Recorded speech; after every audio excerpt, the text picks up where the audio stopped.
Hi, this is Josie Namarco, and today I will be reviewing the live-action, photorealistic remake of The Lion King. When I first saw on Instagram last week that the tomato meter for The Lion King was at 59%, I was shocked but not completely shocked.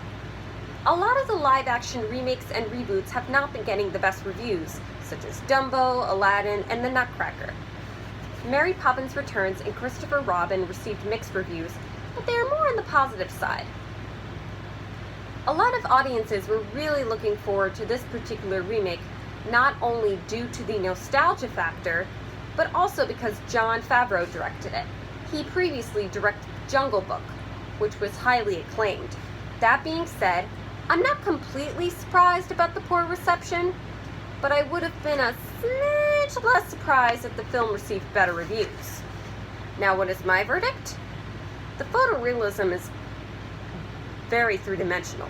For the most part, the animals look pretty real, but there are some times you could tell it's CGI, particularly in the design of Pride Rock and the bugs. Overall, I wish they could have taken more creative risks with this version of The Lion King. 85 to 90% of the film is a shot-for-shot, line-for-line recycle of the original. The 10 to 15% of the film that is not shot-for-shot, line-for-line, consists of the musical sequences and scenes with bugs, which are only there for the purpose of killing time because the film has to be at least 2 hours in order for it to be classified as epic. That time could have been used for more character building. For instance, it is revealed early in the film that Scar was infatuated with Nala and was jealous when Mufasa married her. The film could have explored this dynamic. They addressed this conflict through telling rather than showing.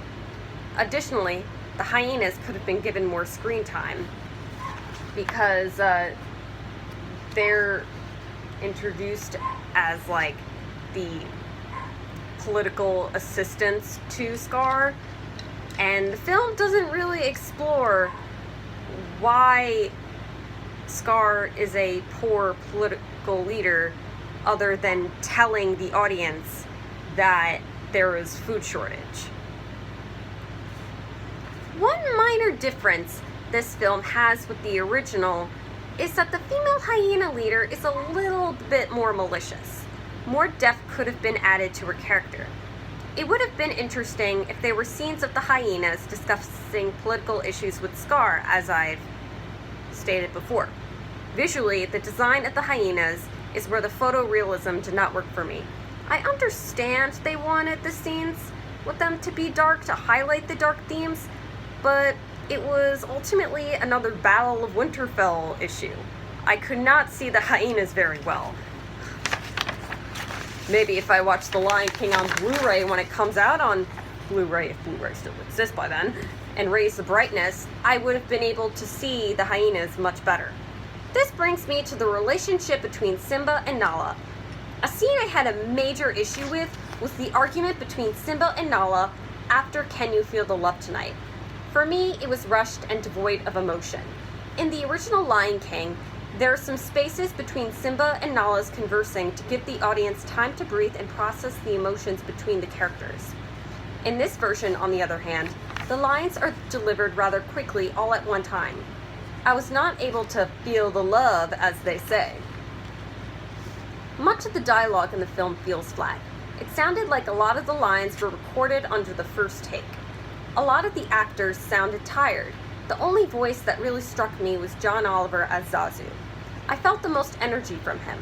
A major criticism I have heard a lot of reviewers make is that the animals lack emotion not only with the dialogue, but also on the body language level. Because Jon Favreau wanted to make the animals look realistic, they had their mouths moved but were given no facial expressions or body movements. The lack of that is particularly problematic in the musical numbers. In Hakuna Matata, for example, Simba, Timon, and Pumbaa are not dancing enthusiastically with joy. They are moving stiffly. Moreover, another musical number I had issues with was Be Prepared. Scar, played by Chiwetel Ejiofor, does not really sing it. He speaks it. If Scar was going to speak the lines rather than sing them, they might as well cut the Be Prepared number out. On the whole, it is ironic how the animation of the facial expressions and body language of the animals in the 1994 Lion King made the animals feel more believable. Please do not think that I am calling you an idiot for liking a movie that plays on nostalgia. If you like it for that reason, that's great. I wish I enjoyed it more. As much as I want to see Disney make and distribute more original material, I have no problem with Disney revisiting old classics. I just want to see them do more creative spins on them. As far as what they could have done to make this version of The Lion King more original, maybe they could have focused on a different character. I'm not talking about Timon and Pumbaa because they already had their own spin-off show along with the movie Lion King 1.5, which actually was not that bad. No, it wasn't amazing, but it was definitely a step up from Lion King 2, Simba's Pride, which was garbage. Now, perhaps they could have told the story through Nala's point of view. Lately, Disney has been making diversity and inclusion one of their main objectives, so a feminist spin on The Lion King would sound ideal for them. Steve from Steve Reviews on YouTube said it would have been interesting if Scar was given a backstory, since Disney and Marvel have recently tried making villains a little bit more sympathetic. This was the case with Thanos. They tried to humanize him, and even to some extent Maleficent. I never saw Maleficent, but that's what I've heard people say about it. I would have even been open to a Mufasa prequel where we would have learned more about Scar, including how he even got the scar and was named Scar in the first place.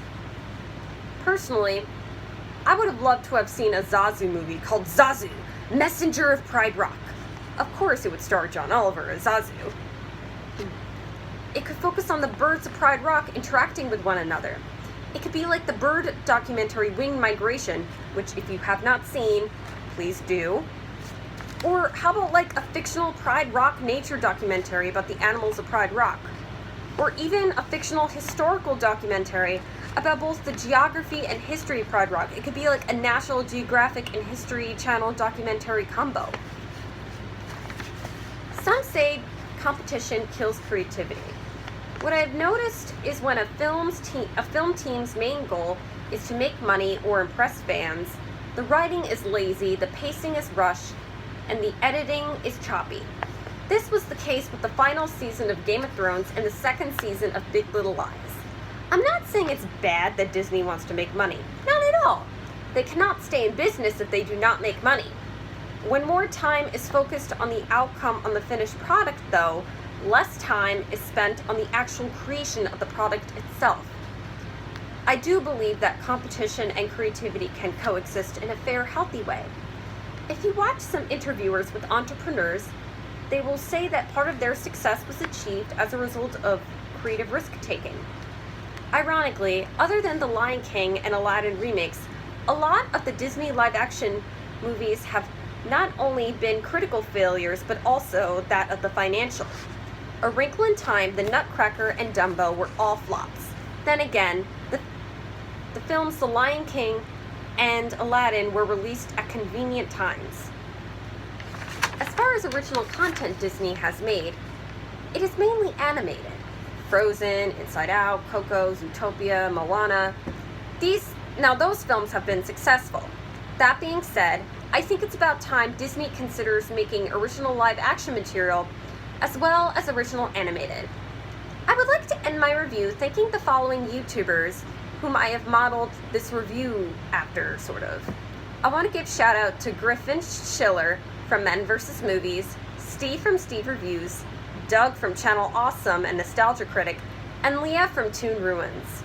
And that will do it for my review of the 2019 remake of The Lion King. See you next time when I make my Once Upon a Time in Hollywood review. Bye!